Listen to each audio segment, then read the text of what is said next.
미디어유스 이소원 기자, 이전 정부의 정책이었던 공공부문 비정규직 정규직 전환 사업이 시행된 지 8년차에 접어들었다.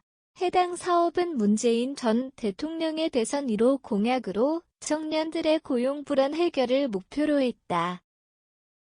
실제로 청년들의 불안정 고용 현상은 사회의 큰 우울감을 야기하고 있다. 통계청에 따르면 2023년 6월에 일하는 청년 15세에서 29세은 400만 명대를 깨고 300만 명대로 하락했다. 이후 올해 2월까지 꾸준히 감소해왔다. 현재는 약 46%의 청년만이 고용돼 있다. 이마저도 안정적 고용이라고 보기 어렵다.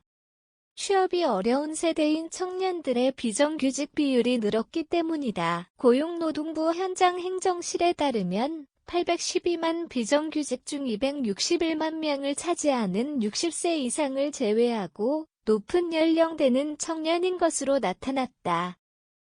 비정규직 청년은 157만 명으로 집계됐다. 일하는 청년 379만 명 중 157만 명이 비정규직이다. 청년들이 능력이 없어서 노력을 덜 해서 배가 불러서 비정규직에 종사하고 있다고 보기에는 너무 큰 수이다. 청년들이 겪는 불안정한 노동시장 상황은 늦은 초혼과 더불어 딩크 현상까지 불러왔다. 고용불안지수가 사회 우울감의 대표 지수인 결혼 포기 저출생 현상의 원인으로 상당 부분 작용하고 있는 것이다. 공공부문 비정규직 정규직 전환 사업은 이러한 침체를 해결해보고자 내디딘 첫 발이었다. 그러나 기존 비정규직 직원들과 일명 취준생 사이의 갈등과 더불어 정규직 사원들의 불만이 가세하며 일시적 사업에 그치고 말았다.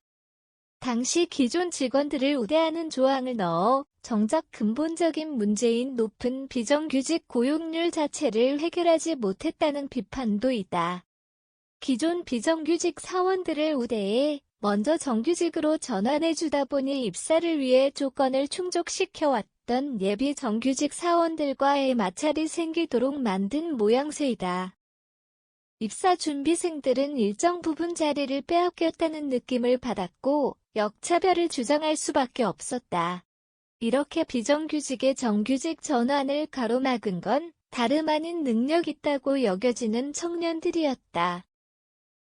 비정규직을 항구시킨 건 노력 없이 정규직 자리를 얻고 싶은 사람들이라는 말을 부정하기 어려운 사회였다.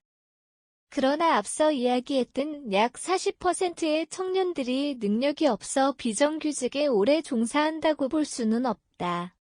같은 업무를 수십 년간 해와도 다른 급여를 받고 다른 세계 명찰을 걸어야 하며 치사스럽게도 옆자리 정규직 사원과는 다른 빈약한 명절 선물에 감사해야 한다. 분명 동일 노동 동일 임금에 어긋나는 차별이다. 명문대학을 나오든 비명문대학을 나오든 고졸이든 비정규직에 대한 차별과 무시는 존재한다.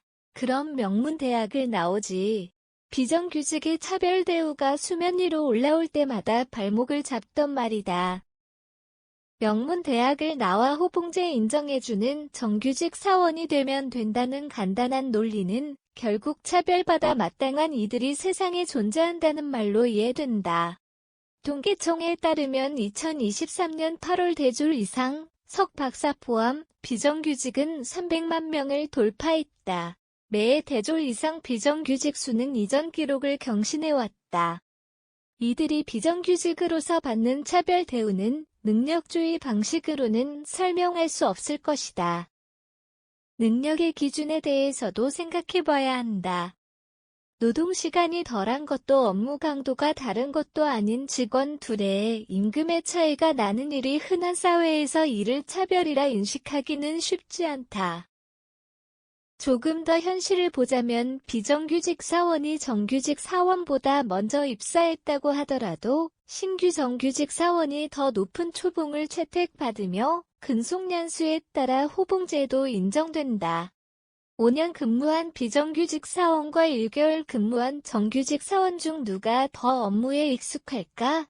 결국 비정규직의 숙련도는 능력으로 인정되지 않는다. 비정규직이기 때문에 동결된 최저임금을 받고 평생을 살아가야 한다는 말은 잘못 활용된 능력주의를 부추기기밖에 못한다. 학국직업능력연구원의 LT 부모의 소득 수준이 자녀의 고등교육에 미치는 영향 GT 논문에 따르면 소득 상위 20% 부모의 자녀 약 70%는 대학에 진학했으며 소득 하위 20% 부모의 자녀는 약 40%만 대학에 진학했다.